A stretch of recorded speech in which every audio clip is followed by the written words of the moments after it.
नमस्कार. फक्त योजना या यूट्यूब चॅनलवर सर्वांचं हार्दिक स्वागत. आर-टी प्रवेश प्रक्रियेसंदर्भात प्रॉपर माहिती आपल्या चॅनलवरती दिली जाते.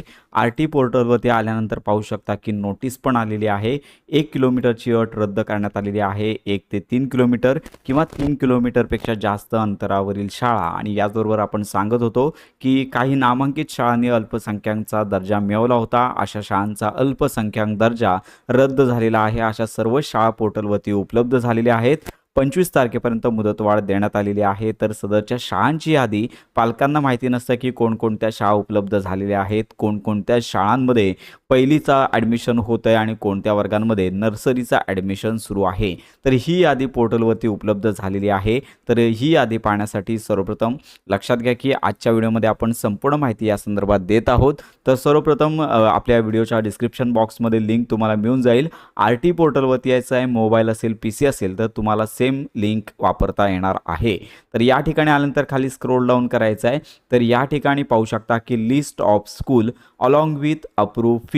तर या टॅबवरती तुम्हाला क्लिक करायचं आहे आणि त्याच्यानंतर तुम्हाला सर्च स्कूल आहे अशा प्रकारचा टॅब पाहायला मिळेल. स्टेट आहे, इथे काही बदलायचं नाही आहे. डिस्ट्रिक्ट या टॅबवरती क्लिक करून तुम्हाला तुमचा जो जिल्हा आहे तो तुम्हाला टाकायचा आहे. जिल्हा टाकल्यानंतर पाहू शकता की येथे सर्वप्रथम तुम्हाला तुमचा जो जिल्हा आहे तो तुम्हाला निवडायचा आहे. जिल्हा निवडल्यानंतर पाहू शकता की सर्च हा टॅब आहे. या ठिकाणी बाय ब्लॉक, बाय नेम आहे. तर बाय ब्लॉक म्हणजे तुमचा तालुका, बाय नेम असेल तर शाळांचं नाव तुम्हाला टाकावं लागेल. तर सर्वच याद्या पाहायच्या आहेत म्हणून बाय ब्लॉक म्हणजेच तालुका अशा प्रकारचा ऑप्शन तुम्हाला घ्यायचा आहे. त्यानंतर ब्लॉक किंवा तालुका असेल यापैकी येणारी यादी आहे. तर येथे तुम्ही ऑप्शन घेऊ शकता. तुमचा जो तालुका आहे तो तुम्हाला निवडायचा आहे आणि तर यानंतर पाहू शकता की आर-टी कोटा आहे. तर या ठिकाणी आर-टी ऑप्शन आहे, त्या ठिकाणी तुम्हाला क्लिक करायचं आहे आणि येथे पाहू शकता की सर्च हा टॅब दिलेला आहे, थोडासा हाईड झालेला आहे. तर यावर तुम्हाला क्लिक करायचं आहे. खाली तुम्हाला तुमच्या तालुक्यामध्ये जेवढ्या आर-टीच्या शाळा आहेत सर्व शाळा उपलब्ध झाल्याच्या पाहायला मिळतील. तर याच्यामध्ये आता नव्याने देखील शाळा ॲड झालेल्या आहेत. तर शाळा पाहण्यासाठी त्या शाळेच्या नावावरती क्लिक करायचं आहे.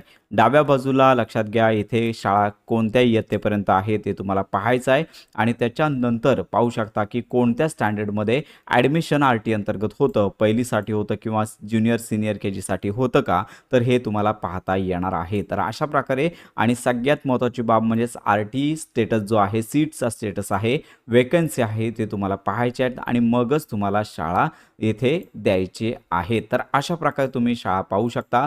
तर प्रत्येक शाळांच्यानुसार हे जे लिस्ट आहे तुम्हाला पाहता येणार आहे. तर याचबरोबर अनेक पालकांचा प्रश्न होता की आर-टी अंतर्गत फक्त पहिलीचाच वर्ग याच्यामध्ये येतो का, तर लक्षात घ्या ज्युनियर KG देखील याच्यामध्ये येतोय. तर यासाठी शाळांची यादी पाहायची आहे आणि यादीवरती म्हणजे शाळेच्या नावावरती क्लिक केल्यानंतर उजव्या बाजूला तुम्ही पाहू शकता की standard wise rule and vacancy detail. तर येथे तुम्हाला फर्स्ट स्टँडर्ड आणि ज्युनियर KG 2 वर्षाचा लक्षात घ्या बिफोर फर्स्ट स्टँडर्ड अशा प्रकारचे तुम्हाला पाहायला मिळणार आहे. म्हणजेच लक्षात घ्या फर्स्ट स्टँडर्ड आणि ज्युनियर KG या 2 वर्गांचे प्रवेश होत असतात, पण प्रत्येक शाळांमध्ये तशा जागा असणे गरजेचं आहे. त्यामुळे ज्युनियर KG ज्या पालकांचे पाल्य ज्युनियर KGमध्ये जाणार आहेत त्यांनी शाळांची यादी पाहायची आहे. त्या शाळांमध्ये सदरचा प्रवेश दिला जातोय का तो पाहूनच तुम्हाला अर्ज करायचा आहे. तर अशा प्रकारे तुम्ही यादी चेक करू शकता.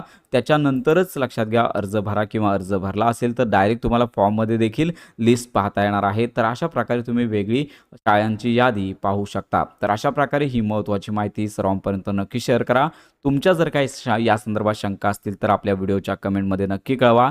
संपूर्ण माहिती आणि मदत तुम्हाला दिली जाणार आहे. तर अशा प्रकारे आर-टी प्रवेश प्रक्रियेसंदर्भात खात्रीशीर माहितीसाठी आपल्या फक्त योजना या यूट्यूब चॅनलला लाईक, सबस्क्राईब आणि हाईप नक्की करा.